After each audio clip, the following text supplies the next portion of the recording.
네, 연예계를 넘어서 문화예술계와 종교계까지 미투 폭로가 잇따르고 있습니다. 이런 가운데 미투 운동의 시발점이 된 안태근 전 검찰국장이 피의자 신분으로 현재 검찰에 출석해서 조사를 받고 있습니다. 네, 관련 내용 전문가 두 분과 함께 자세히 짚어보겠습니다. 노영희 변호사, 염건영 한국범죄과학연구소장 자리에 있습니다. 두 분 어서 오십시오. 어서 오세요. 네, 안녕하세요.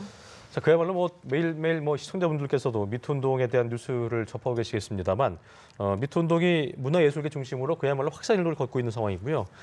경찰도 바빠질 것 같습니다. 19명의 현재 성폭력 혐의를 살펴보고 있다고 하는데 이렇게 이제 확산일로를 수사도 확대될 수밖에 없겠죠? 그렇습니다. 그 이철성 경찰청장이 26일 기자간담회를 통해서 밝혀낸 사실인데요. 예. 그 SNS에 올라온 글들을 모두 지금 확인하고 있고 예. 이 중에서 인지도가 있고 어느 정도 많이 알려진 사람들을 중심으로 해서 우선 그 수사 가능한지 확인하고 있는 중이다. 처음엔 9명인데 지금은 19명으로 늘어나고 있고 예. 그 실질적으로 고소고발이 있으면 물론 당연히 그런 수사를 하겠지만 그렇지 않다 하더라도 우리는 얼마든지 가능하다고 본다. 특히 현재 정식 수사 착수가 3건이고 오늘 내일 영장을 검토하고 있는 것도 1건으로 지금 되어 있다. 앞으로는 처벌 가능성이 다소 떨어진다 하더라도 실제 이런 사건이 다시 재발하지 않도록 예방적 차원에서라도 피해자들의 진술을 들어보고 관련돼 있는 여러 그 상황들을 조금 확인해서 적절한 조치를 취하겠다. 이제 이런 식의 말을 오늘 했습니다. 예, 이 공소시효가 지난 것도 있긴 합니다만 최근까지도 이런 행동을 했을 사람들이 있을 것이라는 전제하에 경찰이 계속 수사를 하겠다는 게 방침인 것 같은데 네.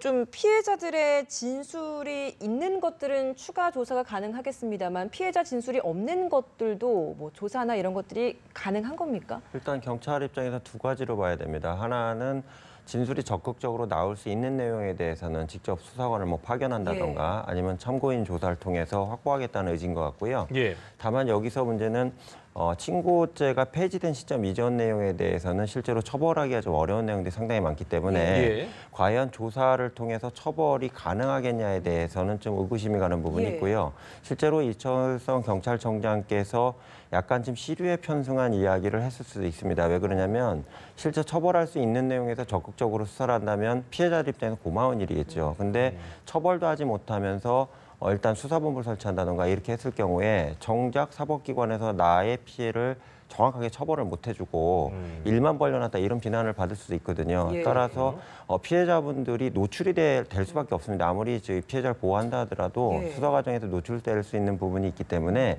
이 부분에 대해서는 정말 세심한 주의가 필요하지 않나 이렇게 생각을 해봅니다. 예.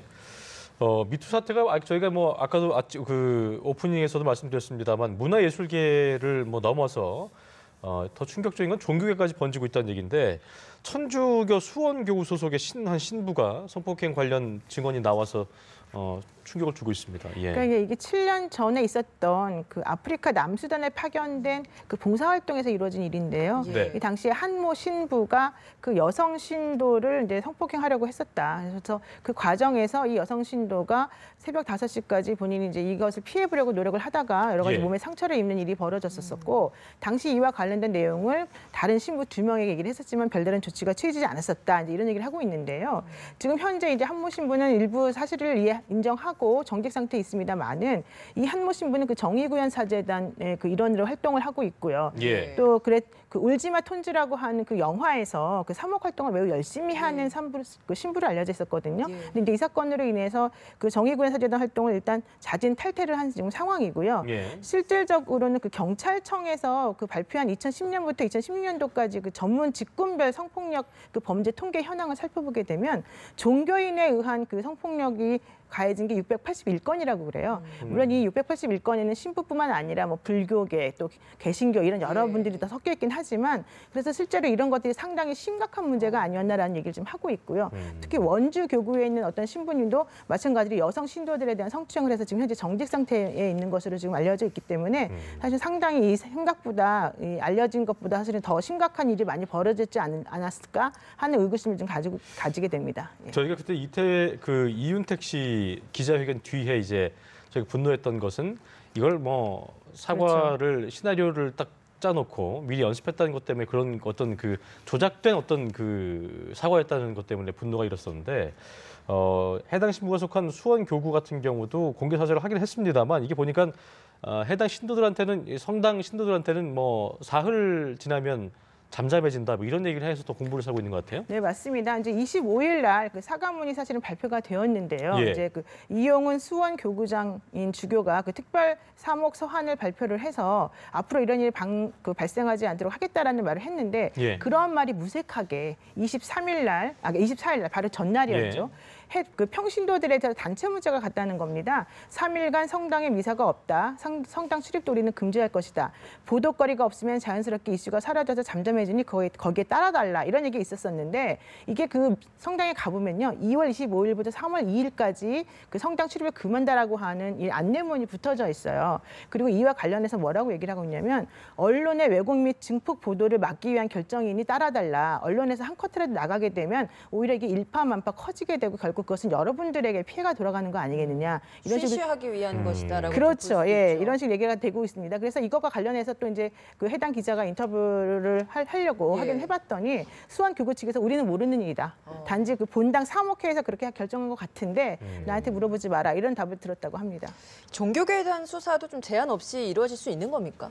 그렇죠. 원칙적으로 이제 뭐 종교인이라고 해서 뭐 이런 모든 불법 행위에 대해서 다 면죄부가 주어지는 건 아니기 때문에 당연히 이제 뭐 이루어질 수밖에 없고요. 그렇기 때문에 그 경찰청에서 만들어진 그 통계 영감 같은 것들을 보게 되면 이 종교인들이 벌였던 여러 가지 범죄 혐의에 대해서 그 통계가 나와 있거든요. 이제 문제는 종교라고 하는 특수성 때문에 사실은 신도들이 그 종교인이 가지고 있는 절대적 권위에 복종하는 것을 많이 길들여져 있다라고 하는 예. 것이고요. 그런 곳에서 본인이 어떤 의견을 내는 것은 종교계에 대해서 내가 그 잘못된 행동을 하는 거다라고 하는 죄책감을 불러일으키게 하는 행동들이 많이 있어요. 예. 그래서 그런 것들 때문에 그동안 밝혀지지 못했었지만 아마 이번 사건을 계기로 해서 뭐 올 것이 왔다, 터질 것이 터졌다 이런 얘기를 하는 사람들이 많아요. 그렇게 따지면 아마도 이와 관련된 여러 가지 그 좀 더 그 개선돼야 될 점들이 좀 더 많이 드러나지 않을까 싶습니다. 예, 네. 과거부터 심각한 일이 계속 많이 있어 왔고 이번에 사실 미투 운동으로 인해서 한 건이 터진 것뿐이다라는 이야기를 좀 해주시는 것 같은데 사실 이제 종교계 내에서는 자체적으로 쇄신하겠다라고 밝히긴 했습니다만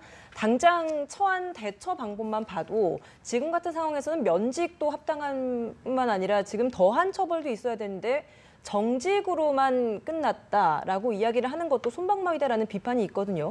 그러니까 외부의 이런 개입 없이도 자체적인 쇄신이 가능하다라고 보십니까? 저는 일정 기한이 필요하고요. 현실적으로는 좀 불가능하지 않나 이렇게 생각합니다. 그 이유는 종교계가 아까 변호사님도 말씀하셨다시피 폐쇄성을 가지고 있습니다. 예. 그래서 자기들끼리의 어떤 문화가 존재하기 때문에 예. 그리고 성직자는 신을 대행하는 사람이라는 표현을 하잖아요. 그렇기 때문에 자기들도 성직이라 표현하죠. 따라서 이분들이 인간으로서 발생시키는 문제에 대해서 덮고 가자는 분위기가 뭐 카톨릭뿐만 아니라 기독교계나 그리고 불교계도 있다고 저는 생각을 합니다. 예. 따라서 현 사건에 대해서 지금 아까 변호사님 말씀하신 문자 메시지와 같이 덮고 가자, 때가 되면 잊혀지겠지 하는 식으로 하게 되면 더 큰 문제를 폭발시킬 수 있는 이게 하나의 빌미가 될 수 있다고 생각을 하는 거죠. 따라서 종교계에서도 단순하게 한 그 종교인의 일탈로 보지 말고 전체적으로 이에 대한 어떤 매뉴얼 있잖아요. 이 매뉴얼을 새롭게 구성하고요.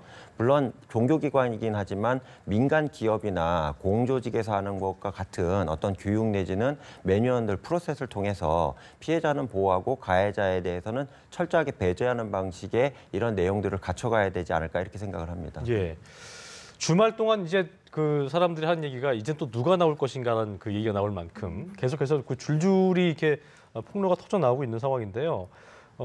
의혹이 먼저 제기된 후에 어떤 뭐 해명 내지는 부인을 한 것과 달리 아까 제가 뉴스에서도 말씀드렸습니다만 배우 최유라 씨가 성추행을 먼저 자신 고백을 했는데 문제는 이제 고백 이후에 더 큰 이제 성폭행 폭로가 터져 나왔다는 게 문제라는 건데요. 어떻게 보셨어요? 예. 근데 최일아 씨 같은 경우에는 실질적으로 그 다른 사람들하고 패턴이 다르게 스스로 예. 먼저 자기 고백 내지는 자수의 형식으로 이 언론에 자신이 잘못했던 점을 고백을 했는데요. 예. 이게 바로 그 수년 전에 있었던 그 본인이 성폭행했다라고 하는 내용과 관련된 소문이 사실은 워낙 당시에 컸었었는데 거기에 대해서 아무런 그 해명 조치도 하지 않고 뭐 후속 조치도 취하지 않아서 사건을 덮었던 게 있었습니다. 그래서 그 사건 때문에 이제 자기에게까지 이제 뭔가 문제가 올 것 같으니까 미리 터뜨렸다라고 하는 건데요. 문제는 그분에 대해서 그 사건뿐만 아니라 수많은 다른 그 피해를 보았다라고 하는 여성 후배들이 연극계 관련해서 자신들이 이런 식의 피해를 당했다는 걸 구체적으로 들어서 이 최일아 씨에 대해서 조금 더 정확하게 네가 제대로 이걸 밝히지 않으면 우리가 앞으로 어떤 조치를 취할지 모른다라는 식의 얘기를 하고 있다는 거거든요. 예. 그 얘기는 본인이 기억하는 것하고는 다른 또 다른 종류의 수많은 피해자들이 많이 있었다라고 하는 것을 알 수 있는 것이고 본인 생각에는 A라고 하는 하나의 사건만 해결하면 된다라고 생각했는데 그것이 아니었다라는 걸 알려주기 때문에 아마 제가 알기로는 이 사람뿐만 아니라 수많은 뭐 크고 작은 혹은 연극계나 문화계나 어느 종류의 그런 곳에서 종사했던 분들도 다 마찬가지로 사실은 상당히 자기 자신의 과거를 돌이켜보느라고 조금 떨고 있는 이 사람들이 많다. 이런 얘기가 들릴 정도입니다. 예. 적절한 질문인지 모르겠습니다만 지금 이 최일아 씨 같은 경우에는 좀 대처 방법이 다른 분들과는 좀 다른 경우인 거잖아요. 보통 이제 뭐 죄가 있었을 때 계속 부인하다 보면 괘씸죄가 좀 처벌이 가중된다라고 이야기를 하는데 지금 같은 경우에는 죄 몫이 있는지 없는지라고 지정하기도 좀 애매합니다만 자백을 했다라고 먼저 미리 얘기를 했기 때문에 여기에 대한 감경, 이런 부분이나 그런 것들도 있는 건지 어떻습니까? 예, 원래 이제 보통 그 피고인 혹은 피의자들이 자신의 잘못을 먼저 고백하고 그 범죄 사실을 밝히는 데 도움을 주게 되는 경우는 자수라고 우리가 보통 해서 예. 네. 그 본인에게 가해질 형의 2분의 1까지 원래는 감형해 주는 것이 기본적으로 가능하거든요. 근데 이제 이 최일아 씨가 주장하고 있는 이 내용이 그 2013년 6월 19일 이전의 사건이어서 공소기간이나 혹은 고소기간이 도가된 사건인지 아닌지에 따라서 조금 달라질 수가 있는데 예. 만약에 아직까지 공소시효가 남아있는 그리고 또 신고죄가 적용되지 않는 사건이라고 한다면 이런 식의 자기 고백이 사실은 제대로 된 그 사건과 관련해가지고는 감형 요소가 될 수도 있습니다. 그런데 최일아 씨가 얘기하고 있는 이 내용을 자세히 들여다보게 되면 예. 일시와 그 장소와 피해자를 특정하지 않고 대강 이제 예를 들면 이제 구체적인 내용이 하나도 없는 상태에서 내가 예전에 이런 행동을 했는데 예, 예. 미안하다 이 정도에 그치고 있기 때문에 그것이 특별한 어떠한 사건과 관련해서 자수라고 우리가 인정될 수 있는지에 대해서는 또 법적으로 또 다시 좀 더 따져봐야 될 지켜봐야 부분이 되는 있습니다. 부분이군요. 네. 네, 알겠습니다. 이런가 하면 이제 또 혐의가 밝혀지다 보니까 사과문을 발표하는 사람들도 있습니다. 배우 조재현 씨 그리고 연극 배우인 한명규 교수 같은 경우에는 사과문을 발표를 했는데 이렇게 계속 사과문도 발표되고 수사도 이어지고 있습니다만 앞으로 이제 수사 방향이나 이런 일이 어떻게 진행이 될지 이것도 좀 짚어봐야 될 것 같거든요. 그러니까 이 입장에서는 현재 가해자로 지목돼 있는 분들의 태도가 대단히 중요합니다. 예. 무슨 얘기냐면 현재 자백을 하고 사과문을 발표했다고 해서 형사처벌까지 감당하겠다 이런 뜻은 현재 아니거든요. 물론 이렇게 얘기는 하시지만 막상 수사가 들어가게 되면 변호사를 개입을 시켜가지고 선임을 해가지고 적극적 방어를 하는 경우가 많거든요. 따라서 저 진정성을 가지고 사과를 하는 분이라면 변호의 적극성을 보인다든가 이런 것보다는 자수의 형식으로 자기가 이러이러한 행위를 실제 했다. 따라 처벌을 받겠다 이렇게 표현하는 게 옳다고 보고요. 근데 제가 좀 부정적으로 보는 것은 지금 현재 미투 캠페인이 벌어지면서 이야기하는 것들이 대부분 여론에 몰려가지고 발표하는 분들이 좀 많다고 생각을 하거든요. 이건 나중에 차후에 법정에서 공방으로 이어졌을 때 피해자들에게 또 다른 심정적, 감정적 피해를 입힐 수 있는 부분이 있기 때문에 본인들이 지금 지혜롭게 판단해야 되지 않냐 저는 이렇게 생각을 좀 해봅니다. 공개만 대놓고 아까 네. 말씀하신 대로 네. 그 제대로 처벌을 못할 상황에서는 피해자한테 또 한 번의 상처만 준 것뿐일 수 있기 때문에 그렇죠. 조심해야 된다는 그래서 말씀이신 미국 거죠? 같은 경우에는 그 형사소추 같은 경우는 거기도 시효가 있습니다. 이렇게 처벌을 못하는 경우가 있지만 그 민사벌제도라는 게 있습니다. 즉 징벌적 손해배상이라고 해서요. 막대한 그러니까 상상도 못할 액수의 피해액을 손실 보전을 해주도록 하는 제도가 있는데요. 현재는 우리는 이런 제도가 없거든요. 때문에 어떠한 방식으로든 징벌을 할 수 있는 방식은 법적인 그 개편이 필요하다. 저는 이렇게 생각을 합니다. 실제로 댓글에서도 이거 자진 사퇴로 끝날 일이냐, 사퇴로 되겠어? 라는 말이 있었겠고 특히나 이제 그 이윤택 연출가가 그 친고죄 폐지 전에 거를 알고 이제 모든 처벌 받겠다 얘기했기 때문에 그 진정성에 대해서 논란이 일었었는데 일단은 이런 가운데 또 부인하시는 분들도 계세요. 곽도원 씨나 오다수 씨는 저희가 뉴스로도 보도드렸습니다만 성추행 행사에 대해서 전면 부인을 한 상태인데요. 어떻게 좀 상황을 좀 보고 계세요? 그러니까 곽도원 씨 같은 경우는 사건이 터지자마자 사실은 즉각 부인을 하면서 본인이 부인하는 내용에 대해서 정확하게 설명을 했죠. 그 7, 8년 전이라고 하는 그 시절에는 내가 영화 황해에 출연하고 있었던 당시였었고 내가 그 연희당 거리패에 이미 나온 상태였었다. 그렇기 때문에 당신 얘기하는 건 사실관계 나랑 맞지 않는다라고 얘기를 했었었고 특히 나는 이윤택 씨로부터 사실은 극단에서 쫓겨난 상태였었기 때문에 내가 당신에 대해서 그런 식의 성추행을 했다라고 하는 것은 가능하지 않다. 이런 얘기를 했었었죠. 그렇지만 오다수 씨는 사건이 터진 때로부터 사실은 6일 동안 침묵을 지키다가 이제 갑작스럽게 오늘 이제 그런 얘기를 부인하는 내용을 반박을 했는데 예. 그 이유 중에 하나가 왜 당신이 그러면 이렇게 즉각 반박하지 않고 이제 와서 말합니까? 라고 말하니까 사실은 내가 그동안에 정말 그런 행동을 했었는지를 돌아보고 생각해 보느라고 시간이 좀 늦어졌다 이런 얘기를 했습니다. 그 얘기는 무슨 얘기냐면 자기가 1990년대 초반에 그때 나이가 이제 20대 정도 초반이었는데 그때 당시에 내가 그런 일을 했었었는지에 대해서 확인을 해봐야 되는 필요성이 있었기 때문이었다라는 말이었거든요. 그 얘기는 사실은 즉각적으로 나는 그동안에 누구에 대해서도 그런 행동을 하지 않았다라는 게 아니라 나에 대해서는 여러 가지 생각이 있고 여러 가지 행동이 있을 수 있었는데 예. 당신이 말한 그 시점에 정말 내가 그런 행동을 했는지 내가 헷갈리고 있으니 한번 생각해 보겠다 이런 생각이 들었었을 거라는 거예요. 그렇기 예. 때문에 이분이 한 것은 명확하게 나 안 했다 이런 게 아니라 여러 가지 했을 가능성이 있지만 그때는 하지 않았다 이런 식으로 지금 말을 하는 것처럼 들려서 사실은 예. 계속해서 네티즌들이 얘기를 하고 있는 거죠. 이게 정말 진정하게 그 사람이 아무것도 안 했다 이런 얘기가 아니지 않느냐 이제 이런 얘기를 하는 겁니다. 참 이번 일이 어떻게까지 진전이 되고 마무리될지 좀 더 계속 지켜봐야 될 것 같은데 사실 예. 이런 미투 운동이 시작됐던 게 검찰 내 성추행 사건 관련해서 이제 폭로를 했던 서지현 검사 사건 네, 아니겠습니까? 네. 이와 관련해서 이제 피해자 신분으로 안태근 전 검사장이 오늘 검찰에 출석을 했는데 사실 이 안태근 전 검사장에 관련돼서의 성추행 혐의는 공소시효가 지났기 때문에 이번에 네. 피해자로 출석한 건 어떤 혐의 때문인 겁니까? 그러니까 그 인사상 불이익을 줬다는 부분, 즉 직권을 남용하지 않았냐 이 부분으로는 피해자로 된 것 같고요. 예. 다만 검찰에서는 이전에 처벌을 못하는 내용이라 하더라도 당시 장례식장에 수명 이상의 검사가 참여했었고 당시에 서 검사가 추행되는 것을 목격한 검사가 있다는 내용이 나와 있거든요. 예. 그래서 어쨌든 이건 조사할 것 같습니다. 조사를 해서 당시에 가시적으로 보이는 상황에서 여성 피해자를 구제하거나 돕지 않은 검사가 현재 조직에 남아 있다면 이들을 대상으로도 쉽게 얘기하면 책임을 물을 수가 있거든요. 그러니까 예. 그런 부분을 좀 생각하는 것 같고요. 또 한 가지는 지금 현재 그 압수수색을 검찰을 했잖아요. 예. 그 조사한 내용 중에 혹시 인사당에 정말 불이익을 주라고 지시한 내용이 있다면 이걸 가지고 직접적으로 처벌할 의지를 보여주는 좀 사례라고 생각됩니다. 안 전 검사장이 그 보복성 인사 개입을 했었다고 주장을 이제 하고 서지현 검사가 하고 있는 건데 그거를 이제 밝히는 게 쉽지 않다는 말씀 하신 적이 있었던 것 같아요. 네, 그랬는데 그래서 이제 법무부하고 검찰에 대해서 압수수색을 했어요. 예. 그 조희진 그 검사단장 그 측에서 예. 그랬더니 실제 2015년 8월에 여주지청에 있던 서지현 검사를 통영으로 보내는 과정에 있어서 네. 인사상 불이익을 주도록 개입했다라고 하는 그런 정황이 나타났다. 예. 그 압수수색에 의해서. 그리고 또 하나는 당시 그 검찰 인사 실무를 담당했던 검사들이 현재 남아 있는데 예. 그들에 대한 조사를 해보니 역시 그와 같은 혐의점이 좀 발견되었다라고 지금 얘기를 하고 있고요. 그래서 지금 보복 인사 개입 정황을 확인했다라고 얘기를 하면서 직권남용 권리행사 방해죄로 영장을 청구할 가능성이 지금 있다라고 얘기를 하고 있습니다. 이게 예. 그 서지현 검사가 지난 1월 26일 날 이 사건에 대해서 폭로한 이후에 한 달 정도 지나서 지금 나온 얘기인데 딱 한 달 만에 나온 얘기 아니겠습니까? 예. 그동안에 서지현 검사 측은 왜 이 사람 조사하지 않냐라고 얘기를 했었었는데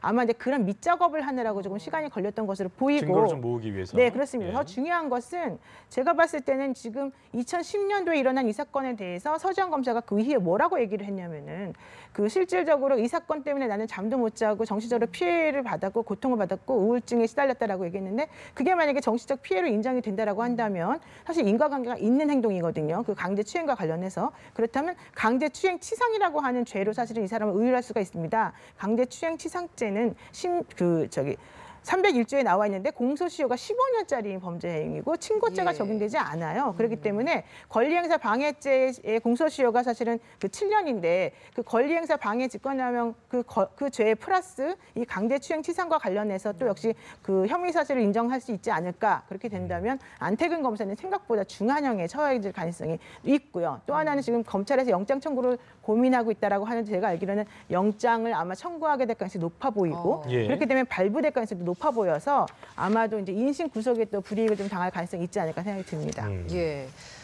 이렇게 문화예술인뿐만 아니라 이제 많은 전방위적인 미투 폭로가 계속 이어지다 보니까 이 문화예술계에서의 많은 작품들이 교과서에도 많이 실려 있지 않습니까? 네. 교과서에 실려 있다 보니까 이런 것들을 뭐 삭제해야 한다, 혹은 그대로 둬야 한다라는 논쟁도 굉장히 뜨거운 것 같습니다. 뭐 짧게 두 분께서는 어떤 견해를 가지고 계시는지 짧게 좀 말씀 부탁드립니다. 저는 작품이 훌륭하는 밑받침으로 윤리적, 도덕적인 투명함도 있어야 된다고 생각하기 때문에 삭제에 대해서 찬성하는 입장입니다. 예. 네. 유 변호사님은 예, 그렇습니다. 그 연극 배우 한명구 씨가 사실 서울예대 교수인데요. 그 분에 대해서 강제추행 당했다는 하는 여성분이 뭐라고 얘기하냐면 그 사람은 배우로서는 참 좋은 사람이다.